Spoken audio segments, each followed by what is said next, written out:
ఓం శ్రీ గణేశాయ నమః. శ్రీమాత్రే నమః. శివాయ గురవే నమః. శ్రీకృష్ణ పరబ్రహ్మణే నమః. శ్రీరామాయ నమః. శ్రీ గురుభ్యో నమః. నమః శివాభ్యాం నవయౌవనాభ్యాం పరస్పరాశ్లిష్టవపుర్ధరాభ్యాం నగేంద్రకన్యా వృషకేతనాభ్యాం నమో నమ శంకర పార్వతీభ్యాం. మోహనవాణి ఛానల్ వీక్షకులందరికీ ముందుగా నమస్కారాలు. ఈరోజు శివ ముక్కోటి వైభవాన్ని చెప్పుకుందాం. ఈ శివ ముక్కోటి రోజు మనం చెప్పుకునే ఈ ఒక్క పని చేసినంత మాత్రాన కోటి సోమవారాల నోము నోచినటువంటి పుణ్యం లభిస్తుంది అని పురాణం చెబుతోంది. సృష్టి, స్థితి, లయ అనేటువంటి మూడు కార్యాల వెనుక ఉన్నటువంటి శక్తిగా పరమేశ్వరుణ్ణి శైవ సంప్రదాయం భావిస్తుంది. అంటే శివపురాణం మనం అధ్యయనం చేస్తుంటే పరబ్రహ్మ స్వరూపం శివుడు. ఈ మూడు పనులు చేసేది ఆయన. సృష్టి, స్థితి, లయ ఈ మూడే కాకుండా అనుగ్రహాన్ని చూపించేది కూడా ఆయన. తిరోధానము చిట్ట చివరిది అనుగ్రహం. అనుగ్రహం అంటే ఇక మళ్ళీ జన్మ లేకుండా చేసేటటువంటి స్థితి. ఈ పంచకృత్యాలు పరమేశ్వరుడు చేస్తాడు. ఇది శైవ సంప్రదాయం చెబుతుంది. మనిషి చేసేటటువంటి ప్రతి ప్రయత్నానికి కూడా శివానుగ్రహం అవసరమని మనం అందరం నమ్ముతాం. ఒక సామెత కూడా పుట్టింది అందుకనే, శివాజ్ఞ లేకపోతే చీమ కూడా కుట్టదు అని. అలాంటి విశ్వాసానికి ప్రతీకగా నిలిచేటటువంటి ప్రత్యేక పర్వదినం శివముక్కోటి. జనవరి 3వ తేదీ శనివారం ఈ శివముక్కోటి పర్వదినం వచ్చింది. మనం అందరం జరుపుకున్నాం. అంటే ధనుర్మాసంలో వచ్చేటటువంటి ఆరుద్ర నక్షత్రం రోజున శివముక్కోటి జరుపుతారు. ఆ రోజు రాత్రి 10 గంటల నుంచి తెల్లవారేదాకా వివిధ రకాల ద్రవ్యాలతోటి పరమేశ్వరుడికి అభిషేకం చేసి మహాన్యాసపూర్వకంగా మన్యుసూక్త సహితంగా రుద్రాభిషేకం చేస్తారు. 11 రుద్రాలతోటి. చిట్ట చివరి రుద్రంలో అన్నాభిషేకం చేసే సంప్రదాయం కూడా ఉంది శివలింగానికి. ఆ అన్నంతో దద్దోజనము, పులిహోర తయారు చేసి ప్రసాదంగా వినియోగించేటటువంటి సంప్రదాయం ఉంది. మాకు ప్రక్కనే 4 కిలోమీటర్ల దూరంలో వేటపాలెంలో బ్రహ్మసూత్రంతో ఉన్నటువంటి శివాలయం ఉంది. పురాతనమైంది. 1000 ఏళ్ల క్రితంలో అటువంటి మహత్తరమైనటువంటి ఆలయం అక్కడ ఉన్నది. అయితే ఈ సంవత్సరం ఈ ఆరుద్రోత్సవం, పౌర్ణమి ఒకే రోజు వచ్చినాయి. దీనివల్ల మరింత ప్రాధాన్యత ఏర్పడింది ఈ పండక్కి. వైష్ణవ సంప్రదాయంలో వైకుంఠ ఏకాదశి లేదా ముక్కోటి ఏకాదశి అనే పండగని ఎంత ప్రాముఖ్యతతోటి, ఎంత ప్రాధాన్యతతోటి మనం పూజాధికాలు చేసుకుంటామో అదేవిధంగా అదే స్థాయిలో ఈ శైవ సంప్రదాయంలో శివముక్కోటి పర్వదినానికి అంతటి ప్రాముఖ్యత ఉంటుంది. ఈ శివముక్కోటి రోజున పురాణ కాలం నుంచి ఈ పండగ జరుపుతూ ఉన్నారు. ముఖ్యంగా శివాలయాలలో రుద్రాభిషేకాలు జరుగుతాయి రాత్రి 10 నుంచి తెల్లవారేదాకా. అదే శివరాత్రి రోజైతే రాత్రి 9 గంటలకు మొదలుపెట్టి 12:30, 1 గంట వరకు లింగోద్భవ సమయం వరకు జరుపుతారు. ఇది అలా కాదు, తెల్లవార్లు. ఈ శివ ముక్కోటి రోజున శివారాధన వాడవాడలా ఉన్నటువంటి శివాలయాల్లో అత్యంత భక్తి శ్రద్ధలతోటి జరిగింది. అనేక యుగాలుగా ఈ రోజున శివుణ్ణి ప్రత్యేకంగా పూజలు చేస్తే, అభిషేకం చేస్తే అత్యంత పుణ్యఫలం లభిస్తుందని పురాణాలు చెప్తున్నాయి. అందువల్ల భక్తులు విశ్వసిస్తున్నారు. కార్తీక మాసంలో శ్రవణ నక్షత్రం రోజుని కోటి సోమవారం అంటాం మనం. ఆ రోజు సోమవారం కాక్కర్లా, అలా సంప్రదాయం ఉన్నది. అదేవిధంగా శివుడికి సంబంధించినటువంటి ఈ ఆరుద్ర నక్షత్ర కాలంలో ఎంతో విశేషంగా భావిస్తారు. ధనుర్మాసంలో సూర్యుడు ధనుర్రాశిలో ఉన్నటువంటి సమయంలో ఆరుద్ర నక్షత్రం వచ్చినటువంటి రోజుని మనం శివ ముక్కోటి అని పిలుస్తాం. ఈ శాస్త్రం చెప్పింది, శివపురాణం చెప్పింది, స్కాంద పురాణం చెప్పింది. ఈ నక్షత్రం ఈ సంవత్సరం పౌర్ణమి తిథితో కలిసి రావడం ఒక అరుదైన ఘటన. ఇది పండితులు చెప్పే మాట. ఆరుద్ర నక్షత్రం శివముక్కోటి రోజున ఆకాశంలో ఒక దివ్యమైనటువంటి అనుభూతిని కలిగించేటటువంటి దృశ్యం మనకు దృగ్గోచరం అవుతుందని మన యొక్క విశ్వాసం. ఆరుద్ర నక్షత్రం ఆకారం శివుడి యొక్క తాండవ స్వరూపాన్ని జ్ఞాపకం చేస్తుంది. తాండవం అనేది కేవలం నృత్యం మాత్రమే కాదండి. అది ఆ తాండవం సృష్టి, సంరక్షణ, సంహారం అనేటువంటి 3 ప్రక్రియలకి సంకేతం. అందుకే ఈ రోజున ముందుగా ఆరుద్ర నక్షత్రాన్ని ఆకాశంలో దర్శించుకొని ఆ తరువాత శివారాధన చేయడం అనేది శుభప్రదంగా భావిస్తారు మన వాళ్ళంతా. ఈ ఆరుద్రోత్సవం సందర్భంగా తమిళనాడులో ఉన్నటువంటి చిదంబరం క్షేత్రం, ఆకాశలింగం చిదంబరంలో ఉంటుంది. ఆకాశానికి రూపం లేదు కాబట్టి దాన్ని చిదంబర లింగం అంటాం. చిదంబరం. మనం పంచభూత లింగాల గురించి కార్తీక మాసంలో చెప్పుకున్నాం మన ఛానల్ ద్వారా. ఎవరికైనా ఆసక్తి ఉంటే మళ్ళీ వెళ్ళి చూడండి. ఆ చిదంబర క్షేత్రంలో శివముక్కోటి వేడుకలకి ఒక ప్రత్యేకమైనటువంటి గుర్తింపు ఉంటుంది. ఆరుద్రోత్సవం సందర్భంగా ఆ దేవాలయంలో ప్రత్యేక పూజలు జరిపిస్తారు. సంప్రదాయం ప్రకారం తెల్లవారుజామున ఆకాశంలో మొట్టమొదట కనిపించే ఆరుద్ర నక్షత్రాన్ని దర్శించుకొని ఆ తరువాత శివుడికి పూజలు, హోమాలు, అభిషేకాలు, అర్చనలు ఇవన్నీ చేస్తారు. ఈ ఆచారం అనేక వందల సంవత్సరాలుగా కొనసాగుతుంది. అక్కడ నటరాజ స్వరూపంలో ఉంటాడు శివుడు చిదంబరంలో. ఇక కోటి సోమవారాల పూజ.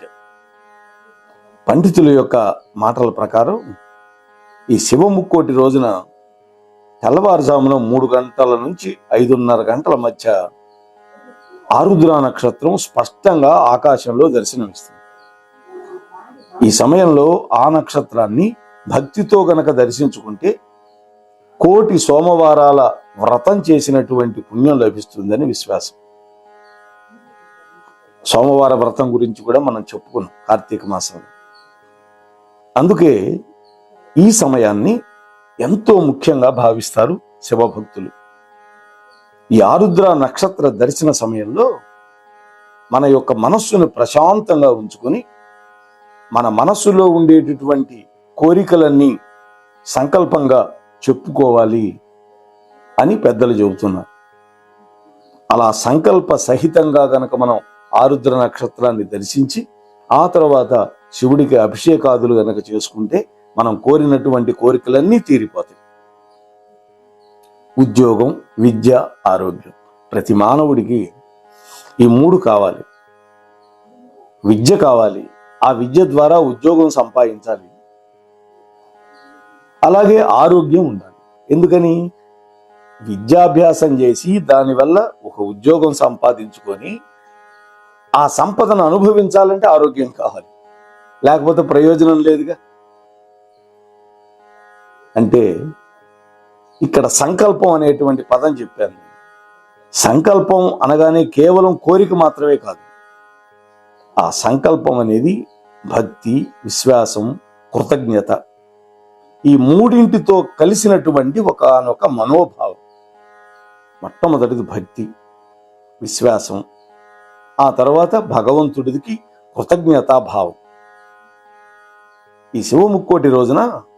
భక్తులు ఈశ్వరుణ్ణి స్మరణ చేసుకుంటూ ఓం నమ శివాయ అనేటువంటి పంచాక్షరి మంత్రాన్ని జపించుకుంటూ, లేదు గురూపదేశం లేకపోతే శివాయ గురవే నమః అనేటువంటి నామాన్ని స్మరించుకుంటూ, ఆ భగవంతుడైనటువంటి శంకరుడి యొక్క క్రియాశక్తి, ఇచ్ఛాశక్తి, జ్ఞానశక్తి ఇవన్నీ కలిసి తమ యొక్క జీవితాలకి చక్కటి మార్గం చూపించాలి అని ప్రార్థన చేస్తాం.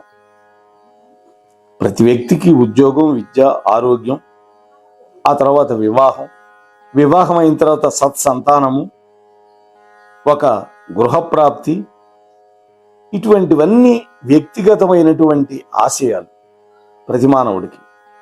ఈ ఆశయాలను మనసులో ఉంచుకొని శివుడి యొక్క అనుగ్రహాన్ని కోరుకుంటూ ఉంటాం మనం. ఈ రోజున కోరుకుంటే ఫలిస్తుంది, ఈ శివముక్కోటి రోజున. అలాగే ఈ శివముక్కోటి రోజున శివాలయంలో రుద్రాభిషేకంలో గనక మనం కూడా పాల్గొనటం అంటే ఇక్కడ కొంతమందికి మాత్రమే లోపలికి వెళ్ళే అర్హత ఉంటుంది, తక్కిన వాళ్ళకు ఉండదు. అందుకని మనం ఏం చేయాలి, మిగిలిన వాళ్ళు, లోపలికి వెళ్ళడానికి అవకాశం లేని వాళ్ళు అభిషేకానికి కావలసిన ద్రవ్యాలు తీసుకొని వెళ్ళాలి. ఆ ద్రవ్యాలు అక్కడ అర్చక స్వామికి ఇస్తే వాళ్ళు అభిషేకం చేస్తూ ఉంటే మన రెండు కళ్ళతోటి చక్కగా చూసి దర్శనం చేసుకుని మన మనసులో సంకల్పించుకున్న కోరికలన్నీ నెరవేరుతాయి. ఈ శివముక్కోటి దర్శనం కేవలం మన ఆచారాలకు మాత్రమే పరిమితం కాదండి.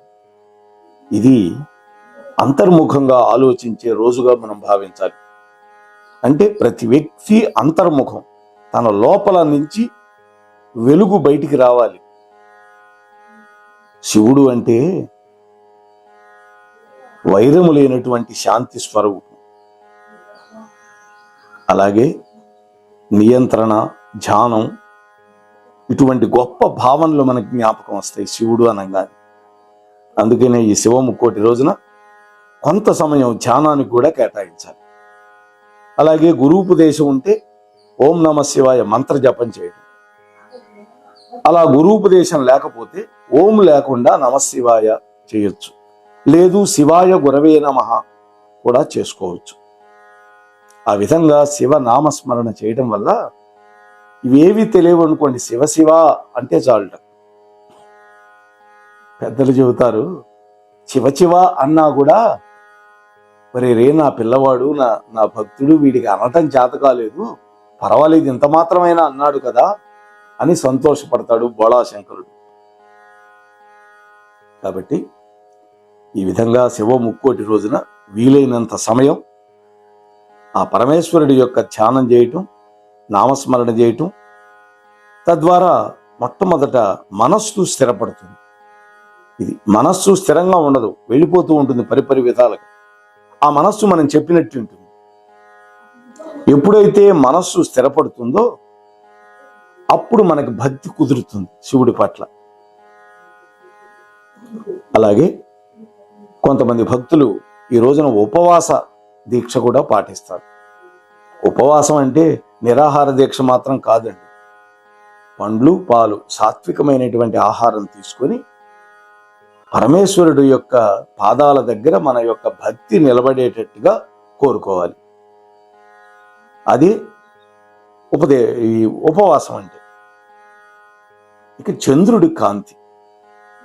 శైవ సంప్రదాయంలో శివముక్కోటి రోజున ప్రత్యేక పూజలు నిర్వహిస్తారు అనుకున్నాం కదా. దాంట్లో ముఖ్యంగా అభిషేకాలు, అలంకారాలు, ప్రత్యేక హారతులు ఇవన్నీ ఉంటాయి.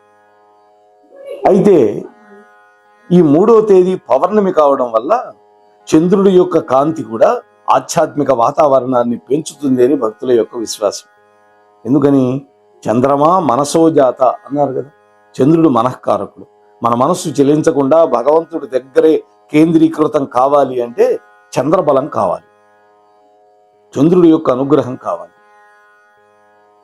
అందుకని కూడా చంద్రుడు కాంతిలో చంద్రబింబాన్ని చూస్తూ మనం జపం గనక చేసుకుంటే మరింత ఫలితం ఉంటుంది. అంతేకాకుండా మన చుట్టూ ఉండే ప్రకృతి, ఆకాశంలో దర్శనమిచ్చే నక్షత్రాలు, ఇవన్నీ కూడా మన మానవ జీవితాన్ని ఒకానొక గొప్ప శక్తితోటి అనుసంధానించి ఉంటాయి అని మనకి పర్వదినం జ్ఞాపకం చేస్తుంది. ఇటువంటి గొప్ప పర్వదినాన్ని మనం తప్పకుండా జరుపుకోవాలి. వీలైనంత వరకు పరమేశ్వరుడి యొక్క నామజపం, పరమేశ్వరుడి యొక్క దివ్యమైనటువంటి అభిషేక దృశ్యం చూడటం, ఇటువంటివన్నీ చేసి ఆరుద్ర నక్షత్రాన్ని దర్శించుకొని చల్లటి వెన్నెలలో ఆ వెన్నెల కాంతి మన మీద పడుతూ ఉంటే ఆ చంద్రుడి యొక్క అనుగ్రహం కూడా మనకు కలిగి మనం చేసే ధ్యానము, పూజ, తపస్సు ఇవన్నీ కూడా ఫలిస్తాయి అని మనకి పెద్దలు చెప్పేటటువంటి మాట. ఈ సందర్భంలో మీతో ఈ 4 విషయాలు పంచుకునే భాగ్యం కలిగించినటువంటి మన మోహన్ వాణి అధినేతలైనటువంటి శ్రీ అక్కునూరి మోహన్ రావు గారికి, వింటున్న మీకు, చెప్పిన నాకు ఆ పరమేశ్వరుడి యొక్క దివ్యానుగ్రహం కలుగుగాక. స్వస్తి సర్వేషాం.